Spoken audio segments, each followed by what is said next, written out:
बिडला रोडवर देशमुख हॉस्पिटल समोर इंडिका कारला अचानक आग। जय दुबे यांनी टिपला घटनेचा व्हिडिओ। आज दुपारी 4 वाजता स्टेशन ते बिर्ला रोड मार्गावर असलेल्या देशमुख हॉस्पिटल समोर एका इंडिका कारला अचानक आग लागल्याची घटना घडली। आग कशामुळे लागली हे अद्याप स्पष्ट झालेले नसले तरी वाहनाने अचानक पेट घेतल्यामुळे काही वेळासाठी परिसरात घबराट पसरली।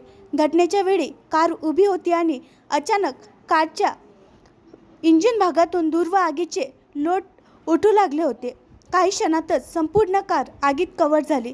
सुदैवाने या घटनेत कोणतीही जीवितहानी झाली नाही, ही दिलासादायक बाब आहे। संबंधित यंत्रणांनी घटनास्थळी दाखल होऊन आग आटोक्यात आणली। वाहतूक काही काळासाठी विस्कळीत झाली होती, मात्र परिस्थिती लवकरच नियंत्रणात आणण्यात आली। आणखी नवीन व्हिडिओ पाहण्यासाठी आमच्या देशमुख एक्सप्रेस न्यूज चॅनलला सबस्क्राइब करा, लाईक करा।